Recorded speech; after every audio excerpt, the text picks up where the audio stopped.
মনে করেন উন্নত তো করতে দেশও কম করে নাই। কত উনি আগে যদি বিএনপি সরকার থাকতে উন্নত করতেও পারতো, না করতে পারতো। কোন 14 বছর আমলে যে সরকার যে উন্নতটা করে তো গেছে, উন্নত অন্য সরকার করতে পারতো না। কোন তার নেতা কর্মীরা তারে খারাপ বানাইছে। আর আসলে শেখ হাসিনা কোনো খারাপ কিছু করে নাই। শেখ হাসিনার আমলে আপনার কি উন্নয়নমূলক কাজ হয়েছে? হয়েছে অনেক কিছু, রাস্তাঘাট সবকিছুর দিকে ভালো। মনে করেন আপনার যেরকম একটা মানুষ যেভাবে চলতে পারে স্বাভাবিক, চাকরিজীবী সবকিছু বেতনই বাড়াইছিল। কথাটা বুঝছেন?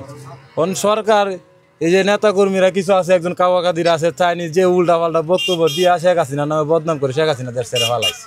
কথাটা না, আসলে কিন্তু শেখ হাসিনা কোনো খারাপ কাজ করে নাই দেশের জন্য, ভালোই করছে। উনি থাকলে আরো ভালো হতো দেশের জন্য। আচ্ছা, নেতা কর্মীরা আপনার কি ধরনের মানে আত্মসাৎ করছে বলে? আত্মসাৎ করছে বলতে মনে করেন গাড়ি নিয়ে গেলে কেন্দ্র উঠতে পারছি না, 20 টাকা জরিমানা নিছে, বুঝুন বেশি কথাবার্তা করলে মাছ দূর করছে ড্রাইভাররা, এই আচরণ কোথা থেকে।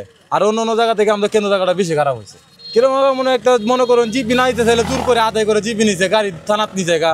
পুলিশও তো অত্যাচার করতে কম করে নাই, বিচার লয়ে গেলে বিচার পাইছি না, সারাই নেতাগিরি বেশি করছে কেন্দ্রের মধ্যে। তো যে আসাদুল আছে একজন, আরো জন আছে যে গেছে গা ফলায়, নামটা কিতা অসীম কুমার দাস, অত কম করে নাই।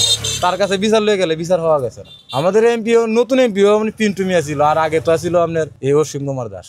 পিন্টু মিয়া কি আওয়ামী লীগের ছিল? জি না, উনি আওয়ামী লীগের স্বতন্ত্র দাঁড়াইছিল আর কি। আওয়ামী লীগ ভালো ছিল, উনি ভালো ছিল। উনি মারা গেছে, আল্লাহর কাছে দোয়া করি যে উনি বেস্ট নবী। উনি নেতা কর্মীরা আমি খারাপ দেখি নাই, কারণ আমি ভিডিও দেখছি পাস করতে, কিন্তু সবাই সাপোর্ট দিছে। যে মনে করেন যারা বিএনপি করছে তারাও কিন্তু তারে ভোট দিছে, মানে পিন্টুরে ভোট দিছে, আমরা গাড়িওয়ালারও ভোট দিছি তারে। সে একটা কথা বলছিল যে যদি আমি এমপি পাস করতে পারি তা আমি যত গাড়িগুলার যত কিছু আছে সব জিপিগুলো আমি সব মাফ করে দিব। কিন্তু উনি মাইক মেরে বলছিল যে কোনো জিপি নেওয়া চলবে না, কিন্তু আসাদুল সরে মানে আসাদুলে যে ছাড়ে নাই, তিনি দূরে দূরে হলো কাইরে হলো জিপি নিচ্ছে আমরা কাছ থেকে। যদি সুষ্ঠু নির্বাচন হয় আপনি কি ভোট কেন্দ্রে যাবেন? অবশ্যই যাওয়ার চিন্তা ভাবনা আছে আমার। চিন্তা ভাবনা মুসলিম মানুষ, জামাতের দেওয়ার চিন্তা ভাবনা বেশি। রাজনীতি বলতে তারা আমাদের ইসলাম ধর্ম নিয়ে কথাবার্তা বলে, সেটাই আমাদের কাছে অনেক শান্তি লাগে। কথাটা বুঝি। আর একটা কথা হলো চুরি বাটপাড়ি যত আছে, যে জামাত ইসলাম যদি ফাঁস করতে পারে, যদি যাইতে পারে, চুরি বাটপাড়িটা দেশটার মধ্যে কমবে। আওয়ামী লীগ একটা সংগঠন, যদি এই নির্বাচনে অংশগ্রহণ করতে না পারে তাই নির্বাচনটা কি আপনি কতটুকু সুষ্ঠু হবে বলে আশাবাদী? এটা বলতে উনি আওয়ামী লীগ বলতে না থাকলে নির্বাচন বলতে কাউন্টার হবে না। কারণটা কি জানেন? আওয়ামী লীগ একটা দল, যা বিএনপি একটা দল, জামাতও একটা দল, অনেকটি দল আছে। অনেক দল মানে কাউন্টারের মধ্যে বিএনপি আর আওয়ামী লীগে কাউন্টার হয়। ওই দল যদি না থাকে তাহলে নির্বাচন অত বেশি একটা কাউন্টার হবে না। আওয়ামী লীগকে বলতে এবার চাই যে এটাই বলতে চাই, চিনি গেছে গা। আশা করি যদি নাও দাঁড়ায়, কোনো একবার এসে আবার যেভাবে দাঁড়াইতে পারে, এই আশাই আমরা বিশ্বাস করি। দরকার তো অবশ্যই আছে। সে তো নেত্রী খুব খারাপ ছিল না, খুব ভালো একটা নেত্রী ছিল, কিন্তু তারা খারাপ বানিয়েছে তার দলের লোকেরা, সেটা তার আমাদের বলে যেত না। আমি একটা জিনিস বলতে চাই, আমি কম মানুষ অত কিছু বলতে পারবো না।